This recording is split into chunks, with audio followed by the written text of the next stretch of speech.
Welcome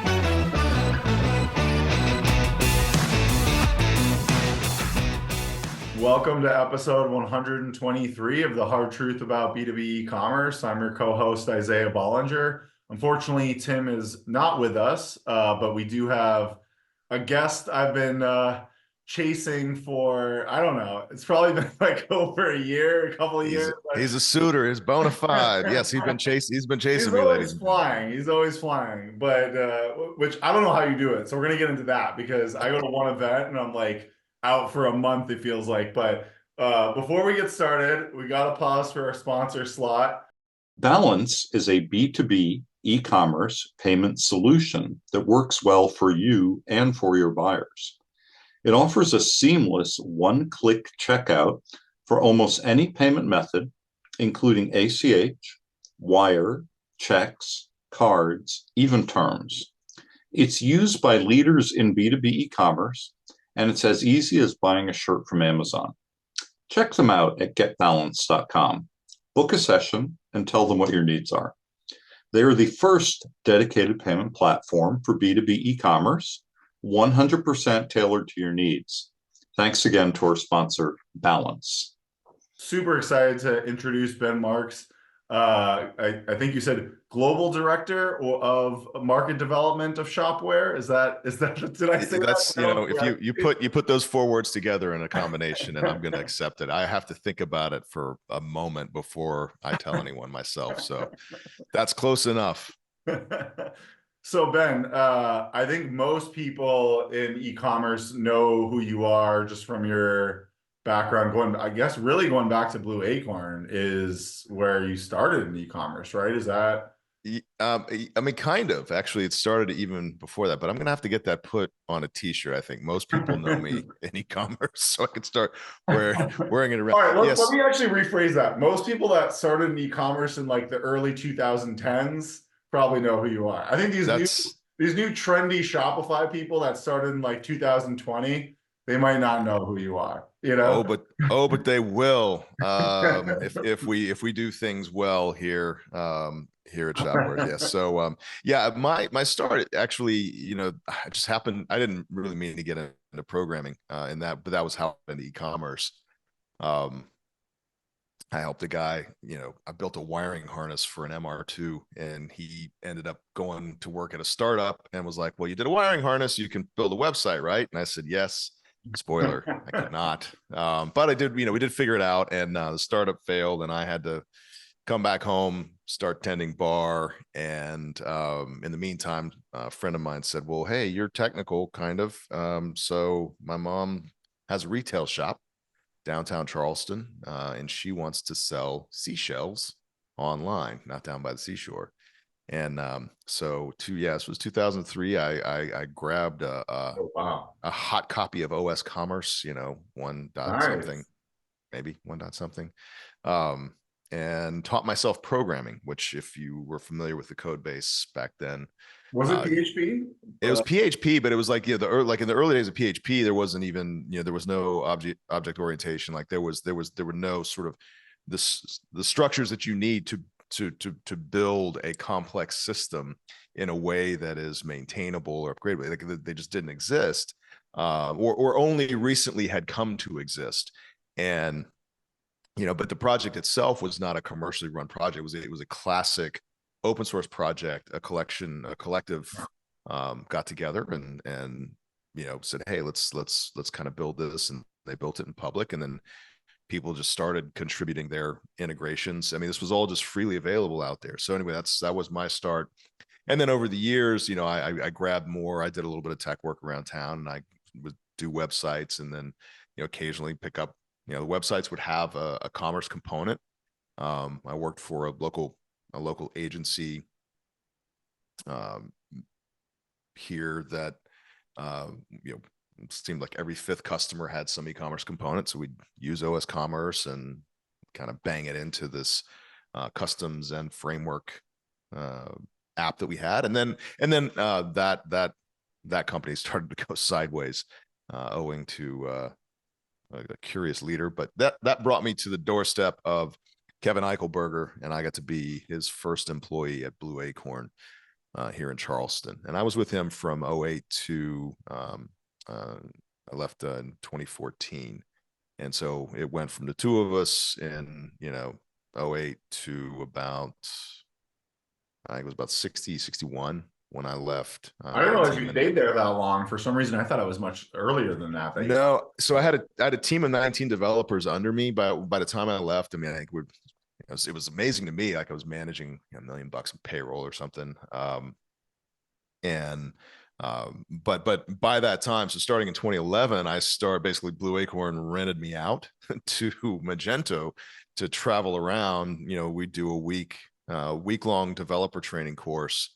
We would do 1 week in the US somewhere and then 1 week in Europe. And that went on for a couple of years before, I finally, and then I did help write certifications and things like that. And eventually Magento in 2014, pretty sure it was Roy Rubin, just created a position that like I was the only person in the world who satisfied the job requirements. But by then I had kind of just sort of magically found my way into this position where I was going to be able to deliver hopefully a great connection from the Magento ecosystem to the company and help represent the company in ways that they hadn't been represented before. And this was literally the same event where Roy announced I was joining the company was basically where he stepped into the background. So there was a lot going on. It was basically, there was a lot of timing and things that I had no control over and honestly no awareness over. So I still consider myself one of the luckiest people in e-commerce because it's taken me to 50 countries. I've got about 3 million air miles under my belt, which I'm sure will probably land me in jail in the future as our climate crisis worsens. But yeah, so it's been, I mean, the really all I'm saying is that I've been incredibly lucky to spend a lot of time with e-commerce businesses and practitioners and the ecosystems around them, the world over on 6 continents for the last 10, 12 years. And that has afforded me a bit of a perspective, certainly one that I've been happy to bring into Shopware. So what was the role called at Magento? It was like Magento Associate. Yeah, I forget it was like it changed. I mean, I think I still have my collection of business cards, but it was sort of, I don't know that it was ever community. It was like senior. I was a senior manager or manager and then a senior manager. But the title underneath that was like, evangelist, maybe there was a community manager at first, but then Sherry Rohde came in and she's still actually at Adobe, just a consummate community management professional and did that scope of the role very, very well. And I think by the end, I know at some point on stage at the big conference, Imagine, they were like, they wanted to really pull in some of that goodwill that I'd helped build. And they started calling me the chief evangelist. And I just was kind of thinking, well, no one's told me I've been promoted. Yeah, where's the pay raise for that? Yeah, spoiler. In fact, he was not at C-level or anything like that. But it was a good run. I worked directly for the EVP of strategy. It was a great time in my life and in the history of e-commerce to help influence a product that had really changed the face and the balance of power in the e-commerce world. I mean, if you look at where commerce was back in 2008, 2008 to 2010, there was not, the big players at the time. There were still, like, if you were doing, especially if you're doing enterprise, you still have like WebSphere and ATG, I think. Yeah, you had these really, and so there was still this idea like, oh, this is a big problem, and I have to solve big problem with a big technology company and their big software, and then eventually we figured out that's all BS. you can solve big problems in really flexible ways when you have a big team. And that's what I love about especially the open source approach to Yeah. the open source approach to solving these problems is it gives you essentially the world's biggest product team, right? It gives you the innovative space, and if you do your product right, then you have a basis for solutions. So what made you, I mean, Shopware is also an open source based product. I know there's a cloud edition and it's more complicated than that, but obviously at some point you realized Shopware was something that you wanted to join and kind of do something similar. When the merger was announced, or the merger, that would have been better for all of us at Magento. But no, the acquisition of Magento was announced. This was like 2018, so we were held in part by Permira. So as far as I know, this was like one of the most successful deals in Permira's history, and they're very successful PE firm. And Hill House Capital, out of Hong Kong, had come in for a bit. So, but yeah, 2018, Adobe comes in. I'd heard great things about Adobe. I'd heard some of the rumors. I think some agencies actually, had already begun to dig into and lean into the AEM business. What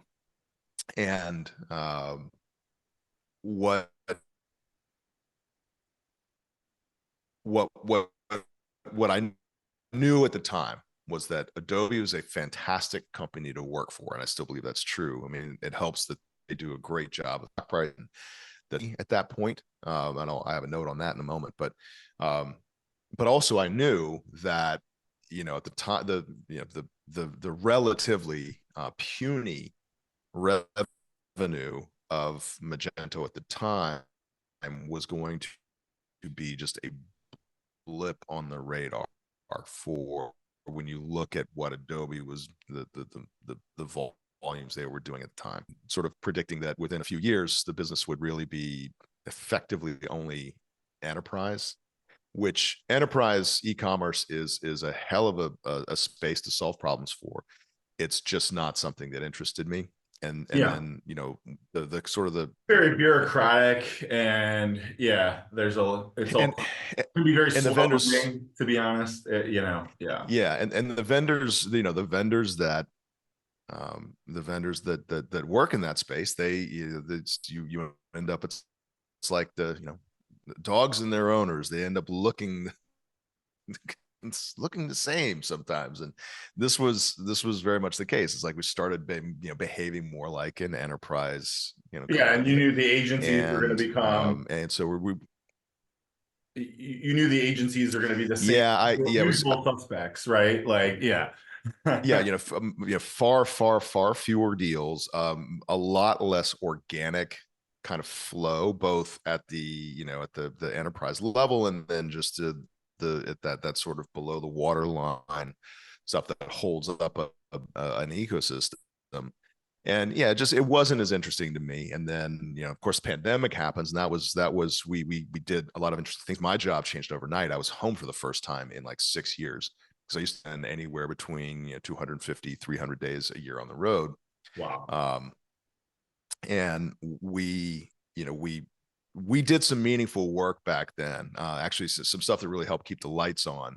In fact, that's how I've come to know some of the partners that we have at Shopware today, is because of, in part because this engagement that I had with these companies. But by the end of 2020, I was like, yeah, okay, that thing that I knew was coming in about 3 years, it's here. And I had met the founders, the two brothers who founded Shopware, in tiny town in Germany, back in 2000 when they were teenagers, and had grown it up into this the e-commerce solution in the German-speaking countries in DACH, and had taken it open source, several years prior. I met them at their community day near their headquarters back in 2016. So we were able to we had a mutual contact who said, hey, you guys should probably talk again. And, I took the call, and within 5 to 10 minutes, I'm like, wow, these guys really are dedicated to this mission of e-commerce and of an open, like open source, open approach to e-commerce. Yeah. And it's, and not, not just like, oh, we're going to keep the code, human readable. Like this is, I keep having to tell people, like, the least interesting thing about open source is sort of the code conditions. It's more about the innovation and the space that it creates for people to assemble and interact and build, in somewhat democratized fashion, whatever they want. And I saw that they, as a leadership team, were like dedicated to that, through and through. And then, I asked the question about an exit strategy, like what's, where is all this headed?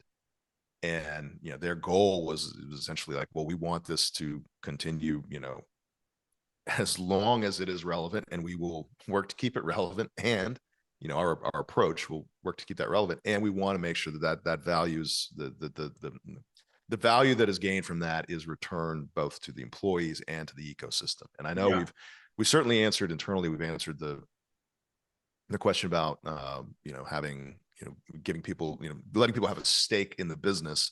And then we're working on what that means for the ecosystem itself as well. Yeah. No, that makes a lot of sense. So you feel like it's kind of their mission is almost very similar to the original kind of like early mission of Magento back in 2008, 2009, when it was kind of. Yeah, I mean, a little bit. So at the time, and I can actually answer this one with some measure of authority. Roy Rubin, co-founder, along with Yoav Kutner, of Magento, they saw the opportunity, they saw the moment. Just like Kevin, when Kevin from Blue Acorn, he saw Magento coming along. Yeah, said, okay, yeah. this is going to make. He was very smart for jumping on that early. I mean, I started later and I was naive and didn't know what I was doing, so it took me a while to catch on to that. But yeah, Kevin. I mean, if you talk to him, you just, who is this guy? No, Kevin's a fantastic person. We still hang out a couple times a year. But the original purpose of Magento, I didn't expect to get this answer. So I went hiking with Roy. We just took a walking meeting in the hills outside LA. And that's one of the things I love about, Roy, Yoav, Kevin, like all of Bob Schwartz, who was president back then, like any one of these people I can call up anytime. And they will, they will make time for me. And it's true for all the other people, that have helped them get where they are. Their doors and calendars are always open, which is just, to me, is just amazing. But I asked Roy a question, it's like, hey, I knew the answer to the question, right? It was like, did you expect, when you guys started this Magento thing, did you expect that it would become this? And I knew he was going to tell me, no, absolutely not. It took off. And his response was absolutely. It's like the whole point was to basically change the balance of power, to completely, like, to truly disrupt, not buzzword disrupt, but to truly disrupt how e-commerce was, existed, how it was operated, and who had the leverage in the relationship. And of course, we've seen that, yes, Magento, in fact, did disrupt it. And that disruption, I think, is even more remarkable because, eBay fully invested, fully acquired Magento in 2011. And immediately became distracted by trying to kill Amazon. When we know how that went, right? PayPal spins out Magento and GSI. To be honest, I think it would have been a lot better had they not. I think Magento would have been better off on its own. It was a testament to the strength of the ecosystem, though, and it was all the more remarkable because the ecosystem really was self-assembling, and you have a lot of Europeans to thank, especially because in Europe the open source ethos is a little bit more familiar and endemic. But they survived. They actually survived. eBay's interest in enterprise only revenue. So basically they were paying attention to top line, like above the waterline revenue, not to the 80% of knowledge and service and cash flow underneath that props that up. And then so when everything spun out in, I think it was like 2014, with Permira acquiring Magento. There's more history there you can read about, but and then effectively returning the brand and the brand power to Magento over a couple of years, it changed. That just demonstrates how applicable the solution was. I mean, and actually to get back to the topic at hand, maybe I'll hand us a segue here. Like, it was always a fascinating thing that when Magento decided to look at something like, we've seen B2B adoption. So in the days of Magento 1, Magento became basically like the top platform for B2B commerce, by some measurements. Like the top 50 B2B brands were all using Magento, or a majority of the top 50 brands. And what was remarkable about that was there was no B2B functionality. And in fact, there was a lot of that, because the code base, that code base has a lot of whether it's assumptions about the whole experience is engineered for B2C, but also underneath things like indexing, and there were a lot of really tough problems to solve, but people solved it. And it was, for me, the first indication. That was when I learned just how nuanced, how specific, and like arbitrarily so B2B functionality is, and why an open solution and a highly customizable solution is almost always going to be the right basis for a B2B experience, because that flexibility just always ends up being required. At least that's the case for now. I imagine over the next couple of years, we'll see the rise of some more and more competent B2B offerings. Shopware, we have our own B2B suite as well, and we continue to invest. It's one of our top 3 product investments, even to this day. So you see a lot of operators in the space. You see other businesses, like SaaS businesses, trying to solve B2B problems, but the problem there ends up being that the box in which SaaS necessarily operates makes it very, very difficult for businesses to actually do operationally and what they need to do, and then deliver the buyer experiences that they need to deliver. Well, what I find that makes that so complicated in B2B is that a lot of it is driven by the ERP system.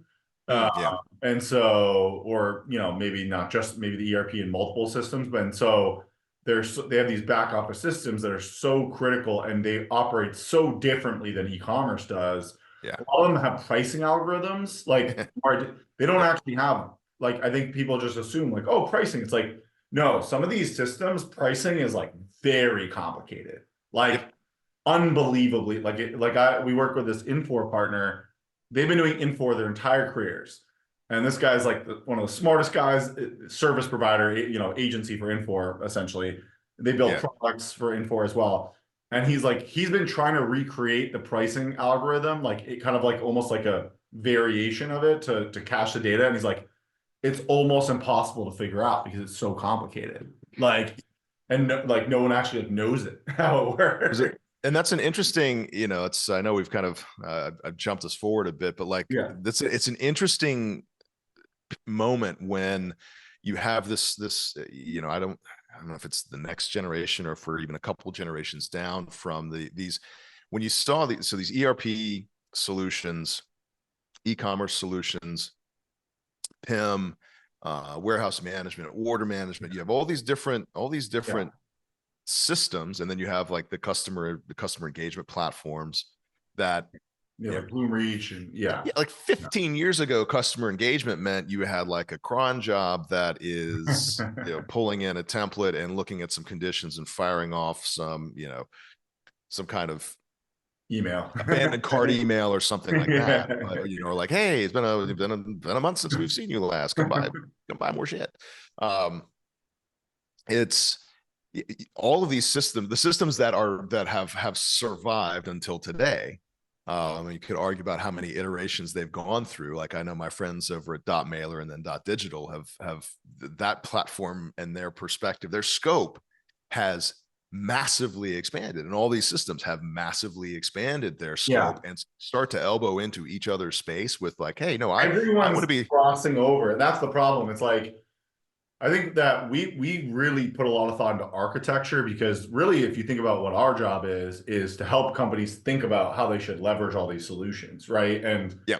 what I Yeah. notice in B2B, but also B2C, is like no Yeah. one's really thought about where the overlap is and where they should draw the line. And you end up with all these redundant things, and it just hasn't been thought out, honestly, in most. Yeah. I mean, I think that's why you're seeing the rise of, so you're seeing several things happening. One, our friends at Commerce Tools have done a great job. Kelly Getch, especially for creating the mock concept and composability and okay, your freedom to do these things, and you get to basically say which, you've got the services and then you have the data sources around the services, and so you're able to create exactly what you want. Now there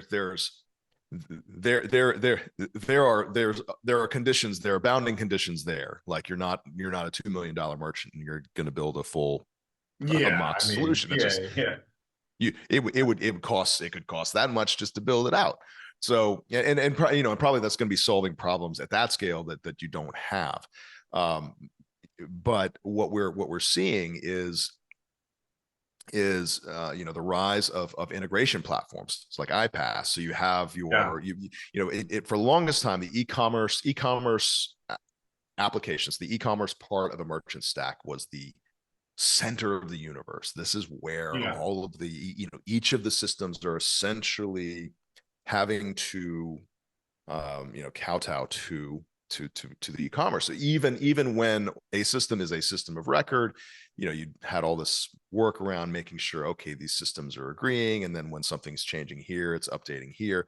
And so back in the day, we had this thing called enterprise service bus. The sort of the canonical software in that space was MuleSoft. They've done very well. But then now you have this more generic iPaaS. So there's iPaaS.com, there's Illumio, there's all these different providers of it, and you have these, essentially it's an integration platform that wraps something like an e-commerce platform and helps it integrate in with different solutions. So many of them. We really love Celigo, actually. That's one of the ones. And Celigo is another. They've been around for a while as well. But what we're seeing now in general, and this is a perspective that I've been hearing from people who know, so like Chris Bach over at Netlify was the first person who really captured this, kind of nagging feeling in my head that there was something beyond just the boundaries of our e-commerce platform. He says, like what are they? How do they become a unicorn? It's not by being a static site generator. It's by getting into orchestration. And so orchestration is going to, it kind of already is, but it will continue to be, and I think continue to be more and more important as things go along. And you actually see sort of the so-called composable space backing into this, saying, okay, well, now we actually need it, rather than just pure composability, we need curation, we need some kind of orchestration. I'm very critical of the composable headless. I love building headless sites. Trellis.co is actually headless. We're actually rebuilding it in React. It's in Vue. Anyways, I'm not going to get into all the technical details, but we build headless sites. We've built actually one of the largest headless sites on BigCommerce. We built them on Magento. We built them on Shopify. We built them custom. So I love the concept. My problem with the industry is they make it sound more special than it is, in terms of I can build a headless site on Shopware. Like, you guys are a headless platform. Oh yeah. And so my gripe with the industry is that people try and make themselves sound special, but it's like, do you have APIs and GraphQL? Okay, you're a headless platform, right? But to your point, there is a special sauce of orchestration and enablement that has some additional value, but that's a different concept than just headless and composable in general. You see what I'm saying? Yeah, absolutely. I mean, so for me, it's I look at it from a couple different ways. But the most important, the salient, I think, perspective here is that when especially merchants are chatting about or talking about things, framing their requirements or their requests or their search in terms of oh, we need a composable solution. We need a headless. We want this to be a headless solution. That is the best indication that we as an industry have that we have completely screwed up our messaging. And it's a catch-22 for us, though. This is the sort of the corollary of the point. When the discussions and the competition, the battle for attention and for selection, especially among platforms, is framed in like, oh, we're composable. Oh, we've got this, we've got that. You're talking about an architectural, conceit or approach. You're not actually talking about what the problem is. Like, okay, you need to be headless. Why do you think you need to be headless? Why do you think you I need agree. to be, right? Yeah. Why do you think you need to be composed? Oh, you want flexibility. Well, what does flexibility mean? Because if you have a completely decomposed, the ultimate flexibility is a bespoke system. But I think everyone pretty much knows that if you're going full bespoke, guess what? You have actually just painted yourself. You've not even painted yourself. You've bricked yourself into a corner, and you've probably been throwing enough money at it that those bricks are pretty thick. So, well, you need to have a massive. Amazon, like if you want to go fully custom, you have to be a tech company. That's what I always tell people. Like, if you want to go fully custom, or maybe it's hybrid custom, right? You have to from e-commerce perspective, you essentially have to think of yourself as a tech company. And if you don't think of yourself like that with an engineering team and a CTO, and then you shouldn't do that. Gartner, there's just a Gartner report. Just came out. Hopefully I'm allowed to talk about it. It's just part of it. Well, they talk about. By the time this is released, you'll be allowed to talk about it. So, sweet.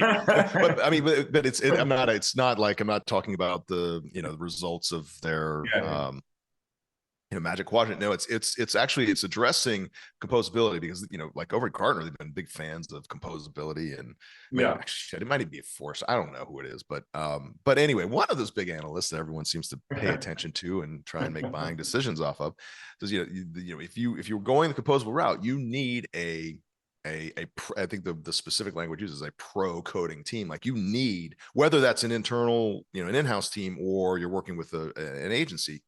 If you're gonna go into the space, if you're gonna take this as your approach, you better damn well understand why, and you better have the resources to actually deliver it. Otherwise, you are going to find that a slightly more opinionated or slightly more turnkey solution, it makes sense. And that's effectively what Shopware is. It's like, our software, like, our solution is literally turnkey. You put it in place, or you provision it via our SaaS interface. Like, you have a store that functions and just needs configuration, hook in a payment method, and boom, you're ready to transact. However, if you were using us like out of the box, then you probably shouldn't be using us unless you're planning on just amazing growth in the next couple of years, and you're going to need to go from basic functionality to tuned customer experience and operational experiences pretty quickly. But that's the idea, is that you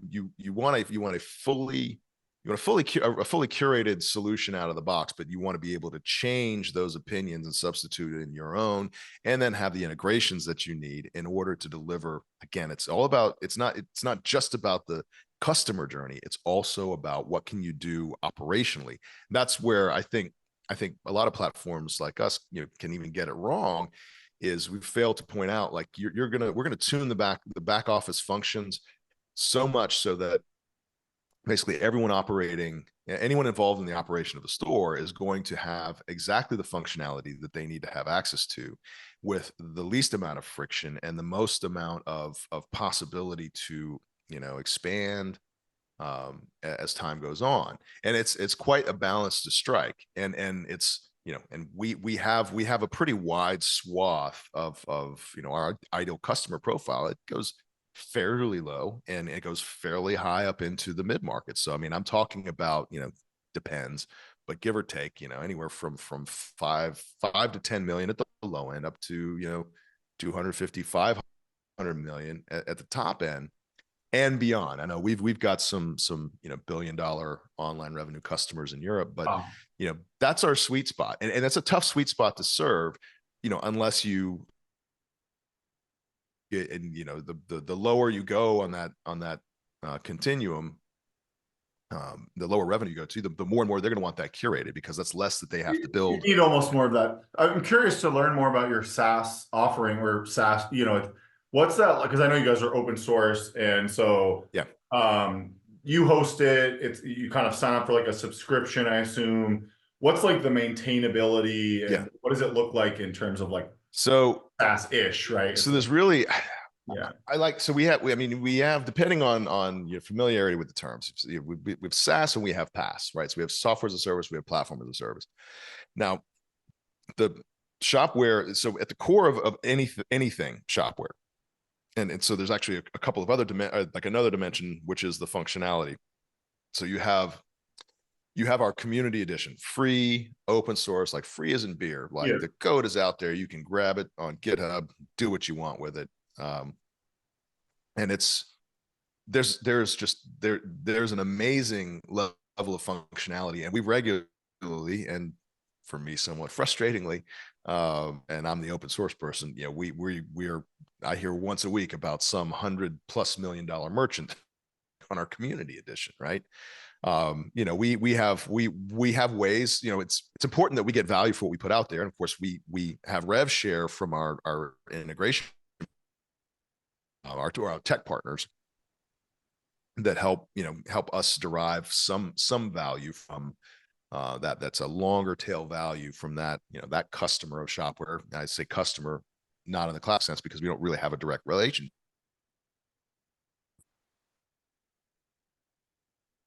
The basis of everything. So the SaaS offering is thing that runs the core Shopware that everyone knows, and the integration is configure the system pretty extensively, and then when you need to do something custom or you need to add in a connection to another system, that's all done via apps. And apps are just it's a setup that allows people to run either local customization code or the integrations in a contained environment, adjacent to your Shopware SaaS instance, and delivers the kind of customizability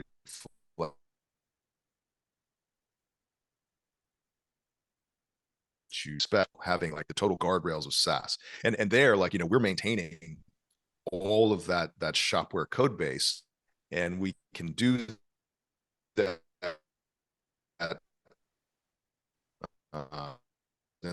approach where we provide guardrail, and is Shopware PaaS, and the platform gives guardrails, it gives deployment tooling, other good, and it's running on our infrastructure that we're running. So you deal as a merchant, you deal with Shopware, and Shopware effectively is handling the hosting, but the code base remains under your purview, your tech team's purview, your agency's purview, your control.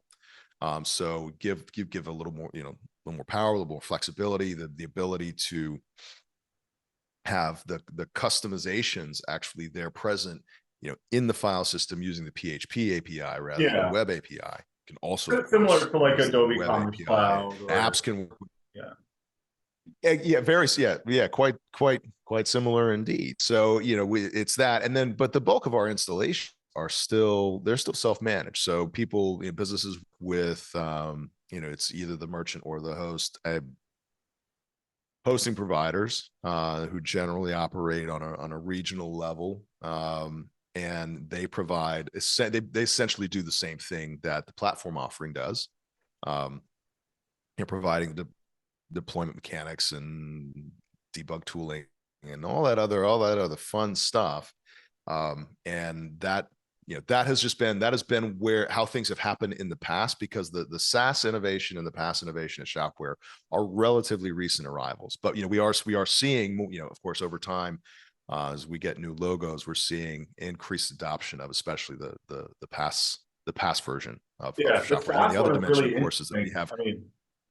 I think the SaaS offering is, I think you're the only one I've ever heard that is an open source company but has a SaaS offering, which it makes sense, right? so I assume they don't have to upgrade, right? It's upgraded by you. Right. And then, but Exactly. they want to build things that's kind of app external, like kind of, it's all kind of API driven kind of external applications. So you can't Yeah. break the SaaS basically, you know. Exactly. I mean, Magento tried this back in the day. I forget, But I it always didn't forget about go that. anywhere. And yeah, Magento Go, you know, or as it became known, Magento Gone. And there have been different takes on that over the years. Like maybe it wasn't really, you know, was it really meant to be a product, or was it really just there for the eBay acquisition? You know, I can't comment. I wasn't on the inside of those deals. I do remember getting a phone call from the Magento boardroom, one of my like last few months at Blue Acorn. I like got a phone call and was like, "Hey Ben, it's Roy. Is this a good product if it can't be extensively customized?" He was talking about Magento Go, and I was like, "No, that's the whole point of Magento." And you know, and shortly thereafter, it was killed. And I'm sure he you know, he gathered that kind of opinion. But you know, but you also look at the challenges back then.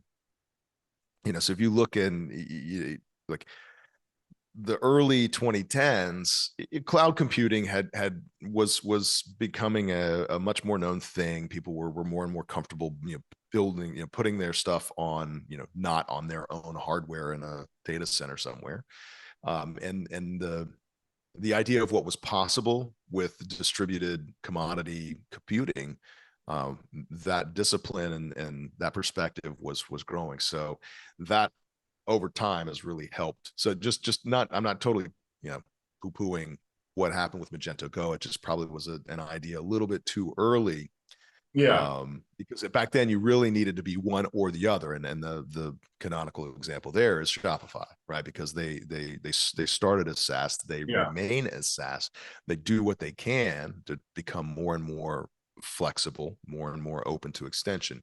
But fundamentally, you know, you're going to hit a black box, and you're also going to hit just organizationally sort of black box thinking in terms of what you can do and how. Yeah. Well, it brings me to a point I wanted to make, which I think I'm betting on the future being the e-commerce first companies are going to win. So that's going to be Shopify, that's going to be BigCommerce, that's going to be Shopware, that potentially is going to be commerce tools, although I'm fairly convinced they're going to get sold to whatever, some big behemoth, you know, which Yeah. and the reason I believe that is because e-commerce is so complex, and like you said, it bleeds into so many things now with these orchestration tools and iPaaS and ERP. And I just think it's going to be really hard to be competitive in e-commerce as kind of like a side project.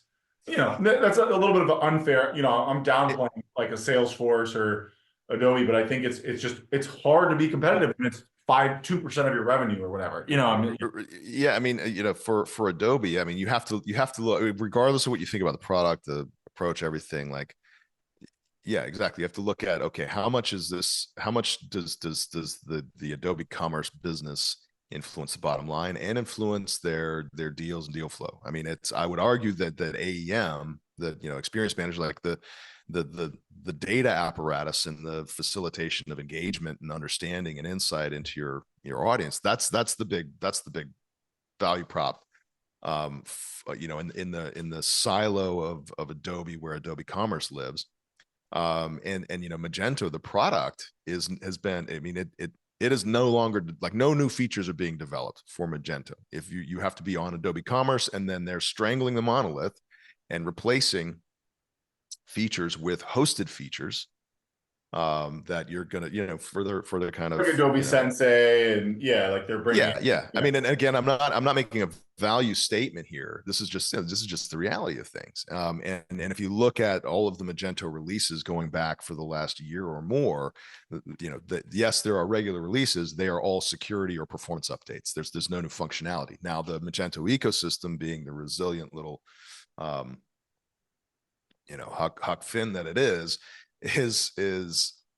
you know, they have effectively forked the code to Major yeah, OS. You've got Yeah. I've got Hoova is out there driving things from that front end approach. There will that ecosystem will go on, and there will be developments there. But I just fundamentally where we are right now is if you are a business and you are on Magento, you have to say, okay, well, the product I'm using is no longer really, or the product development is no longer happening at the OEM level.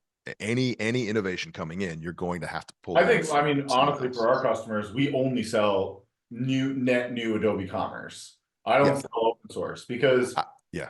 Why would I sell something that, like you said, there's value to being an Adobe customer. Like you said, Adobe's a good company. They're investing in AEM. They're investing in like the suite. And so buying that suite, I believe in that suite as it'll be a competitive product in the future. But and you have to, then I agree. Yeah.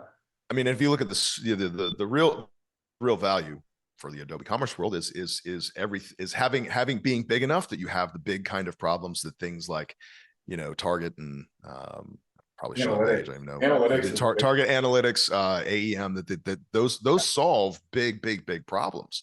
Yeah. It's just, and Marketo, those are just, Marketo. You got to remember, I forget they have Marketo. And those problems just are not, they're not problems that even the mid-market really has. Like, it's just those are upper mid-market, much bigger in scope. Yeah, you have to go way up into that. You get into that 500 to $1 billion range to really start to feel that. And then I think it's actually important to point out that something that part of the reason that the basis for my philosophy, like why I'm so excited about being part of Shopware and why I really like what Shopware is doing is, I think if Shopware decided tomorrow, like, you know what, okay, we're gonna pivot to healthcare, do something different. Of course, this is no danger of this happening, but let's just say tomorrow Shopware just decides to we're gonna stop doing e-commerce. The commerce gets really boring, I think, because it defaults to the SaaS lanes, because the SaaS lanes feel easy. They certainly sell on easiness and simplicity and yada. But that's not the whole story. There's a ton of nuance there, and it gets back to how platforms have to talk about themselves in the marketplace of ideas. It really sucks. I mean, because I know even Shopware we find ourselves talking about as both at a corporate level and then in sales cycles, using some of this.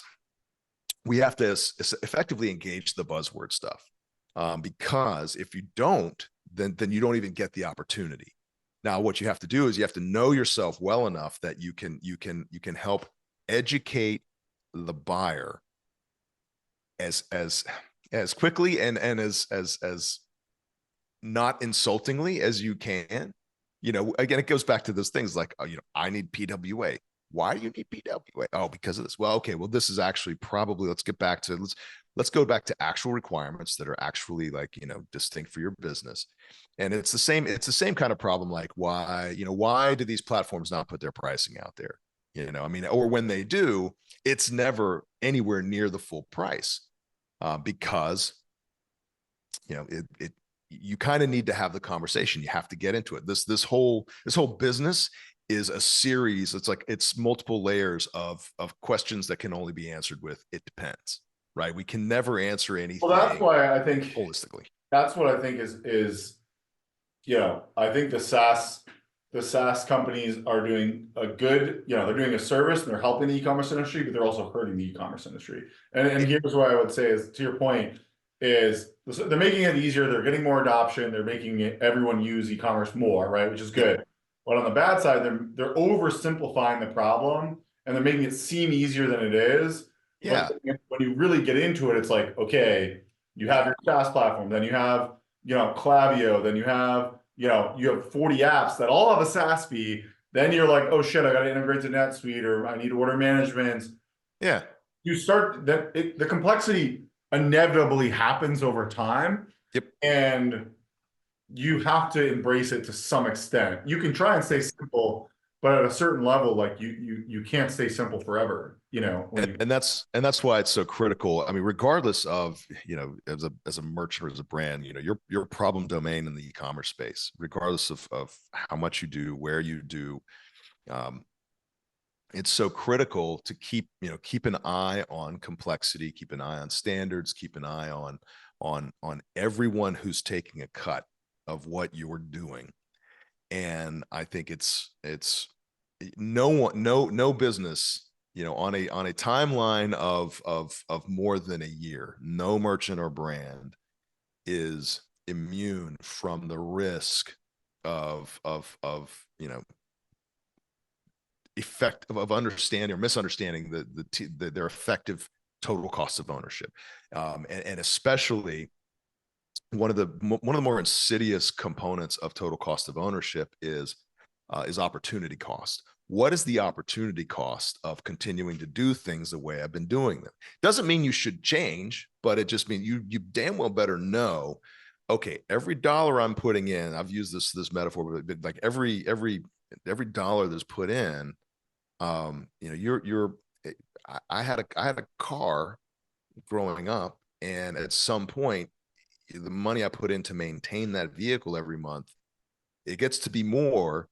than both the monthly payment of a more modern vehicle that is going to be more reliable, that is also going to have features that, you know, that my previous car didn't, or I had to like hack in. And where that it's more of an analogy, but where that analogy breaks down is, you know, if the car were to somehow receive like regular updates from the menu, we're able to receive like the new things from the manufacturer. That's what being on a modern platform is, and being on it in a way in which you can actually, you know, continue to invest in the development, Leverage continue those to things. evolve. Take You've got advantage. to evolve the customer experience. You've got to in these days, you've got to make sure, okay, how well can we avail ourselves of the tool, like AI tooling out there, the meaningful AI tooling out there, so that, because we know it's not just about our own business, it's also about what are our competitors doing,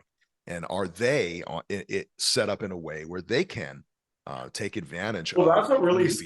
scares me, is that I feel like we are potentially moving towards an e-commerce world where a very small number of players will capture the vast majority Uh, of you, business. you And will you will continue to see consolidation. There is no doubt. And what's going to make things really, really interesting is, especially, you know, bringing up bringing up uh, AI, data science, machine learning. I'll bucket all of that together, with apologies to true professionals in the space, but like, um, is the things that we were discussing earlier, like orchestration. Orchestration can be really, really challenging. But then you look at what's happening now. IBM just bought HashiCorp. That presents some interesting opportunities, and it also shows at an industrial level where we think things are moving. So orchestration over time, you may not have to have that, you know, that one or two DevOps people who know how the whole system ties together. You could actually say, you know, hey computer, yeah, I need to spin up this thing and it needs to do this, or I I want mean, to to be swap this honest, out with this. I I actually just killed my DevOps team. You know, so you know, not a fun decision to make, but we had built a DevOps team. It was a small team. It wasn't, you know, it wasn't a big team, but um, we just couldn't make any money off it. We were losing money. Like Yep. we looked at the numbers. No one wants to invest in DevOps. It got to a point, Nope. like, and we're like, look, everything, we're either on Shopify, BigCommerce, Adobe Commerce Cloud, you know, Vercel. There, we have some part-time, we have hourly resources. We know how to contract good DevOps people as needed, Yep. but I don't need a large DevOps team anymore. I Yeah. just, I couldn't justify it, and I couldn't get anyone to pay for it to make any money. I was losing a lot of money on it. I mean, as any business, you look at where you're losing money, and you kind of, unfortunately, you have to make the hard decisions, you know? So I think that's one dimension, is the orchestration piece is going, you know, we're a long way off from like, hey, spin me Yeah. up a composable e-commerce instance that can do anything I want. Cortana, Right. Cortana. I don't know if you I Oh, don't yeah, like Cortana. Halo is like a big, I don't know. Halo was like groundbreaking to me when it came out. Like I was at that age where it just like changed my life from like video game perspective. Yeah. But I don't know if you've seen the new movie on the new TV series on Paramount, or I think it's Paramount. It's not bad. It's Yeah. a no My one's wife made and a I good are Halo movie yet, but they're like we're, they're trying, you know. we're rewatching Sex in the City, man. I don't even have time for new stuff. But the other, another interesting dimension there is the like meaningful AI functionality. So Shopware, look, not trying to just totally toot our own horn like we're the only ones doing things that matter. I mean, I love the competition. I love the effort, the intent that all of the different platforms are putting into it. It ideally it drives the whole industry. It levels us up. Rising Everyone tide raise all benefits. ships. I mean, e-commerce still only 20% of business, less than B2B probably, you know. It's like Exactly. And so for me, it's like Shopware happened to be the one. Like we were nimble and fast enough that after the GP, chat GPT moment in later October or later 2023, I think it was October. We were like, okay, this is big. And we shipped AI Copilot, a suite of pretty much almost all of them were operational facing AI enhancements, not just like upload a picture and the system will describe the picture and you won't have to write this product description. Not it's meaningful task. I mean, all necessarily generative because they're cooking back to Open API, but Open AI, but this was a meaningful set of features. It was like just not even hype. Things like, okay, well, here's natural language description of an export format that you want. So stuff like this that just helps. It helps people doing what they're doing. It just helps them do more and maybe with more insight, more complete insight into the full scope of data that they may not be thinking about. And so that was us. And then we were the first platform to do anything like that. May of last year, so a year ago, and and then not long after, I think BigCommerce did kind of an AI tie up, but with Google's like AI generative facility, whatever. Like for me, that seemed like a showpiece. I haven't kept too much track of what they've done since then. But you have Shopify announcing Sidekick, and wow, that's going to be amazing. As far as I know, that shit's still in beta. Like it's like a closed beta. Like I think you still have to sign up for it. It may have changed in the last month. Correct me if I'm wrong, if you happen to know. But I haven't gotten too deep into that yet. I mean, that's the problem. I think a lot of these things, they're like very gimmicky, but I haven't seen people who are like, oh, I do my work in half the time because I use this thing, well, and that's exactly like, and the thing is, and it's kind of, it's a novelty at first, but at the pace at which we're moving, it's like it's a novelty for a few months or a year, and then boom, it's like no, this is table stakes. Like this is because everyone's got the same. Still, just if you were just an AI Luddite, guess what? You will fall behind your competition. And now, don't get me wrong. Like when Shopify, when Shopify really unleashes Sidekick, assuming that they know what they're doing over there, which they so far have demonstrated an ability to succeed and capture, capture a lot of value in the e-commerce space. Sidekick is going to be absolutely amazing just because look at all the data that they have and look at their level of insight into what's happening because they own it all and it is all their own. So I'm not knocking them, and nor am I dismissing sort of that they're operating at a scale that we aren't necessarily. Well, no one else is. I mean, I think they're very much the biggest leader by kind of a long shot right now from what I'm seeing. It's interesting. Yeah. So I mean, I took a picture. We had our partner day in Chicago last week, and I took a picture. So the Shopify was actually advertising on all the digital kiosks on the at the bus shelters, right? So I mean, I'm assuming it's probably that's probably like some Adobe stuff running that, but I digress. And I took a picture. Shopify is 10% of like, e-commerce, I don't know, this volume or whatever in the US. So Shopify promotes that they are 10% of sort of US e-commerce. That is wickedly impressive. And that, if you keep that level, that scales with the scale of this industry. But what it means, 90% ain't. Now, I don't know. I don't know the metric behind it. Like if you want to look, depending on the metric, you could look and say, okay, well, Amazon, if you want to say it's by volume, Amazon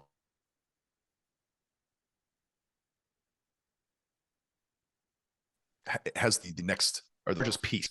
But that still means that, like, even if you say it's like a 47% or 40% or whatever, you still have a lot of e-commerce volume that does not fit into those boxes. Yeah. And that is especially where I think it becomes really interesting. And then I think it becomes more interesting when you think about a marketplace like Amazon. You think about the necessary limitations of a SaaS platform. You start to realize, hey, if I'm in one of these, if I'm in one or both of these channels, I'm limited in what I can do for my customers. That may or may not matter. But I would argue that as you start to get more and more competitive, and now in an Amazon case, you're competing. If you're successful enough, you end up competing with Amazon and losing. But as if you need to compete on anything, if you need to innovate in any kind of way where it goes against or is just not part of the opinion set of either of those platforms, then you're going to have to do some unnatural things in order to deliver those experiences. And again, that's both for your customers and for your operations people. That's really what defines for me the bucket where applications such as Shopware, we're not the only one that has this approach, but applications such as Shopware fit. And that's where that gets back to why I think it's so damn important that Shopware is around, and that I think it's an imperative for growth, not the least of which because that's in my damn title, but because the growth of Shopware's success and increased visibility, if nothing else, is going to push these other vendors to become more and more configurable, more flexible, within their limits. And again, that gets back to that rising tide thing. But that's why. Well, that's why I think you made an important point. I think that if your strategy is, I'm just going to sell on Amazon, or I'm going to build this really basic site that anyone else could copy and do something similar, it's like you have no competitive advantage from a channel perspective. And then if you have an amazing product, right? Maybe you're the best manufacturer XYZ. That might work, right? But I think it's important to build some unique experiences that give you an advantage from an experience perspective. Look, I slum around in the e-commerce and like Shopify subreddits. I mean, I enjoy it because it's rare when someone's asking a question. I mean, some questions are so horribly uninformed. You're like, wow, you're going to learn very quickly that you're actually not cut out for business, maybe. But there's a lot of it. It was always the thing I enjoyed about teaching, both the operations courses when I was at Magento and also the developer courses. No matter, there's pretty much a question that I learned from when I had to think about from that person's perspective. Like, why are you asking this question this way? Even if to me it's a simple question, I need to understand why that person has that interpretation, or that's their experience of the code or the functionality. And in these forums where these people are asking questions, you see this stuff come up all the time. Oh, my site's been cloned, or something along those lines. So you do see this happening, and then it's just like an SEO arms race. Or a meta arms race, or who can spend more on meta, or who can. It's like exactly, that's not a good business model, right? And so that's why that's why I love B2B commerce. And part of why it interests me more than B2C is that you can build unique B2B experiences that would be very hard to if you do it well and you're smart and you invest in maybe your ERP and the e-commerce platform, good integration, you could build an experience that would be very hard to replicate for a competitor, right? And that's a competitive advantage. And you can build that competitive advantage, and the tools are out there. You can buy these tools for a reasonable price. It's not going to be 20 grand, right? You're gonna have to spend more than that. But these are the investments that I think these companies should be making to be competitive versus just, oh, I'm on Amazon. Like that's not competitive, And even, and even going, even going a step, a step beyond that, it's that, when it comes down to it, there are, we worked with our friends over at Future Commerce, Philip Jackson, oh, of course. Yeah. I Brian mean, Lang, yeah. they I love his commerce along with culture.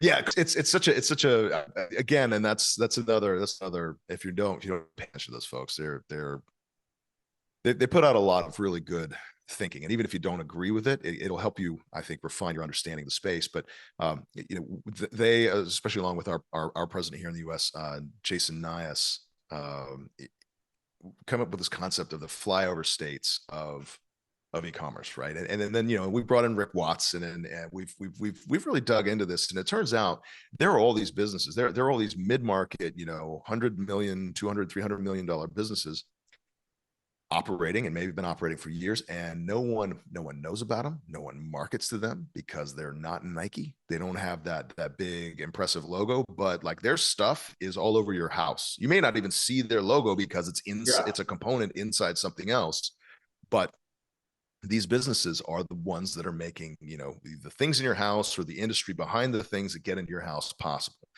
And for us, that actually, again, it demonstrates to us the imperative for what we're doing at Shopware, and for whom we're doing it. Like it without us, these companies that really need these kind of enterprise level solutions, but that don't have that enterprise level budget, but need that kind of the broad promise of composable flexibility, by doing a little bit of curation, offering a little bit of opinion out of the box, but making sure without spending $2 million on commerce tools or whatever. Yeah, I mean, and again, and I want to be very clear, like I'm not, hopefully this doesn't, I'm not trashing any of these other businesses. They all have their place. And we are all of us looking to expand where we fit, but there are practical boundaries for that. I mean, when I was at Adobe, initially they were like, well, maybe we can grow some of these services down into the ICP for where Magento is. But fundamentally, a lot of those problems, like AEM is not going to be useful for $100 million merchant ever. It solves problems that those merchants don't have, as far as I know. I mean, again, anyone can happily correct me. I'd rather be. I think you're probably right. I mean, it's a generalization, but you're probably right. But I think, but like it's same as Commerce Tools. Amazing solution. You go to their shows, you see the success stories. I mean, these are success stories that are coming out of the mouths of the people who, bought the system, implemented the system, been through it. Like Shopify, I recommend Shopify all the time. Like if what you're doing fits into Shopify, the Shopify bucket, awesome. It's the best platform if you fit into that ecosystem. But it's, again, 10% of e-commerce volume in the US. The odds are, well, I basically odds are you won't. I mean, it's a lot of really, really tiny operators in there. But that is actually, if I say one just superlative for Shopify, they have made, they are the e-commerce brand. They make people think about things in an e-commerce way. And if you go into a room and you say the word Shopify or the name Shopify, a lot of people are going to know, you're going to be familiar with that name. And then they get to do things at an industrial level that really set the tone. The best example I have was Harley announcing, who mostly says smart things, announcing a couple years ago, like, hey, if you're one of our tech partners, and we take our rev share, but that first $1 million in rev share, that's yours. Like that. Yeah, I love that. That was a great move. That was a great boom. Move. And that's, talk about the mic droppiest mic drop of all mic drops. Like that put pressure on every other platform that's just charging a straight, rev share, and delivered a ton of value back into their ecosystem. Now they make money. That spread's already covered in their payment, but it really is it was an interesting thing to do. It was an amazing thing to see in the ecosystem. And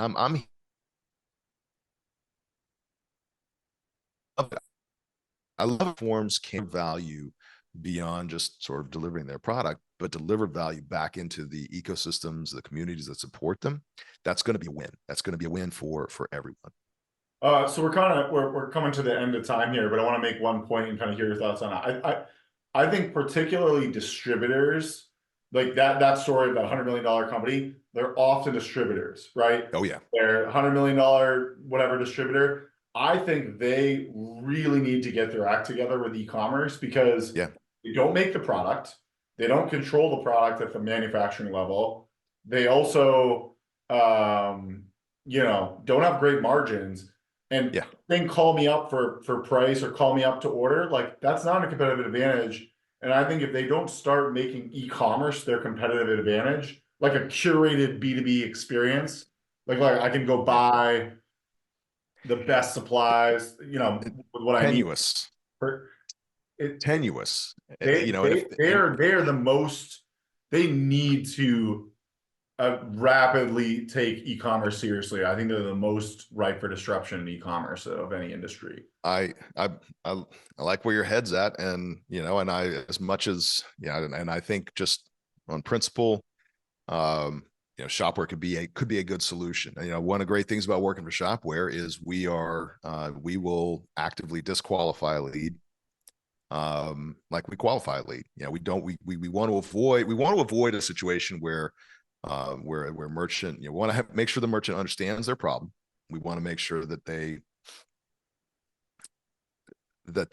have the right framing and information to make a decision. We're also looking at that, objectively and saying, well, okay. This has happened here in the US. I mean, I've seen it happen with our business. We even canceled a contract once because we really got into it and just said, this is with the partner, and just said, hey, this is not a good fit. Oh, and guess what? There's this solution over here that is like custom built for your vertical. You're going to be much happier over there. That is a kind of stewardship that I would actually hope to see from the rest of the industry, because great thing about e-commerce, there's necessarily money flowing in, through, and around it.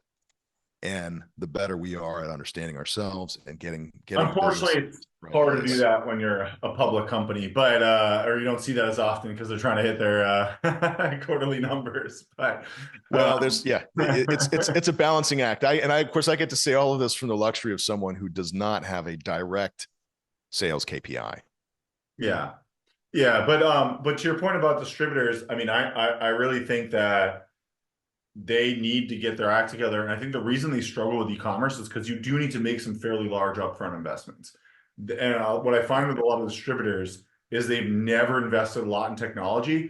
So when all of a sudden they get a quote for $150,000 to build a good B2B site, they're like, they've never spent $150,000 on a good e-commerce, like on anything. Except for maybe their warehouse or the truck. Like they just can't. They can't wrap their head around this investment. I'm worried if they don't start making these investments, they're going to get left behind. Well, yes, and I would submit. One of the things I've started looking at just in my strategy, with my strategy hat on, is I'm not ready to offer anything officially yet, but I just think about businesses should look at their payments. They should be, because from everything I've seen from my entire career, your gateway, your processor, these arrangements are made. They're decided often by someone who isn't there or isn't in the position anymore, and they just sort of, people just go with it, or they take the word of a vendor who comes in and says, you won't pay any processing fees, or you're only going to pay 25 cents or 25 basis points or whatever. I mean, there are fundamentals there that, like, if you're doing credit cards, I mean, there's a baseline there that is, basically generally at least 1.5%. I mean, that's starting, and then you have all these entities having to buy up the chain. And what we find is that if you actually go in, all I would ask is that businesses go in and start look at your merchant settlement report, merchant settlement statement, and then go by and just calculate your effective rate. and see how that matches, because you'll find value in there somewhere. And that's so when businesses are looking at, oh my gosh, we really need to re-platform. We're about 4 years past due. If you're especially for $100 million business, I almost all the time you're gonna be able to find at least 100 basis points of yeah, and also those payments providers will often work with you to potentially help you with the project, because if they can get your business, they want to make sure you're on the platform. We have a program with PayPal that for merchants that are using PayPal to transact. Yes, we have that as a resource, and I believe we're not the only ones. I know BigCommerce may have a similar. I mean, they're absolutely ask those questions. I mean, the payments providers, the businesses in the payments tool chain, they all are very close to the money, and they tend to have a lot of it. But it's also have a vested interest in making sure that you as a customer stay happy and stay with them, so that you grow on the back of their services. So I totally agree. Look at your payments, see if there's ways to leverage that to maybe get a better e-commerce infrastructure for yourself. Yep. What last kind of advice do you have, or foresight would you give to just people in the B2B space that are maybe just not sure? Well, the trends. I mean, look, when I started, I remember. I mean, so things like EDI are still around, so you still have this direct text pipeline. Those are always kind of fun to work with. But I remember starting out, and we were, some of the most sophisticated B2B customers were emailing Excel sheets around. Wow, that's how you do business now. And then there were plenty that were still, they were faxing orders, or someone's got to pick up a phone and call. There are a lot of options for modernizing, how you buy or offer to buy with B2B solutions. We have a digital sales room offering that is, it's actually really cool. Basically takes the traveling salesperson role, but it's all delivered, either asynchronously or synchronously, online, well curated, and with a lot of insight, and exchange between buyer and seller. And we have this, and it's really, really cool. Other providers may have something similar. Look at how you can deliver the buying experiences, and also the organizational administrative experiences that especially the kids coming into the business these days. So the kids that have grown up with the internet always there, with this, from an early age, buying things online and having those expectations, make sure you're delivering that. Because when you look at things like, the CAGR in the space, and you look at just the trend lines, there's expanding opportunity in the trillions over the next 4 to 5 years in B2B. Yeah. And that is, if whoever's well positioned in this difficult, somewhat difficult to solve space, you're going to win, and you're going to do well, and you're going to ensure you'll be around for the next iteration of commerce, which I'm sure you and I will come back and discuss in a few years. Some sort of AI, thing that we can't even quite envision yet. But I agree. You won't even have a buying experience anymore, because your AI profile just something walks in the door. The second I'm hungry, it's I've got a taco walking through the door. Yeah. We're not quite there. A healthy meal because you're lacking these nutrients, right? It knows. Yeah. It knows my problem ahead of That's what my IoT toilet is for. Yeah. I just took it. I don't want to end on a toilet joke. No. But look, no, just look, constantly look at the tools available to you. Look at what your platform is actually delivering. And if you can't see, and also look at what's on their roadmap. And if you can't see that to me is concerning. And then also look at what the ecosystem around your platform is delivering and how they're delivering it. That is going to be, because again, the advantage of doing things these days, especially online, is you can avail yourself of a workforce of millions and millions, and leveraging the experience, the effort of all these people and allowing them to take a little bit of value out of it while they're delivering you just much more value. Just it's all a multiple. Pay attention to your system, take care of your system. It'll take care of you. And if you want to talk about any of it, you can reach out to people like me or Isaiah. Yeah, I think to your point, just thinking about how they can better digitize their business and get out of, paper and everything being, kind of these analog processes. That's where these B2B companies need to start. And they've kind of gotten lucky. I think they've been able to get away with it that B2C hasn't. B2C is so automated with e-commerce and POS, and I go in, I scan my phone. Like, I don't even pay you tap with everything is such a digital touch point with B2C, and B2B I just don't think has had to deal with that at the same level yet. We're sliding into the next iteration of what this business is as cards start to disappear, physical cards start to disappear from people's wallets, their persona. Over in the next couple of years, you're going to see your browsers are becoming your browser is becoming its own credential, right? So things like I forget, Google has a biometric integration, browser integration that it becomes your identity. So the buying experiences are going to pretty soon. I mean, I'm already there. Pretty soon, the buying experiences, no one's going to want to put in their information. Like they're just going to expect the environment in which they're transacting, through the medium through which they're transacting, whether it's their phone or an app or or website. It takes care of all of that. It further reduces friction in the experience. And then of course you have all the new channels that are popping up. We're finally getting to a point where I think we're seeing some of the social media transactions come into the businesses behind those are starting to figure it out. Look some of the recent changes that Meta has made, but also look at the risks of where you're building and what ground you're building on. Do you control your own destiny or to someone else? That's another insidious risk in this space, and that answer is going to be a little bit different depending on the problems being solved. For sure.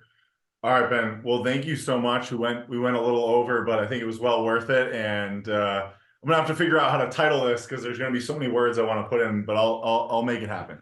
How about as a title? That's always fun. Isaiah, no, it's a pleasure. I always enjoy my conversations with you, and I look forward to continuing to tackle the challenges in this space, especially with people like you working in it. Cool. Thank you so much. Thanks, Ben.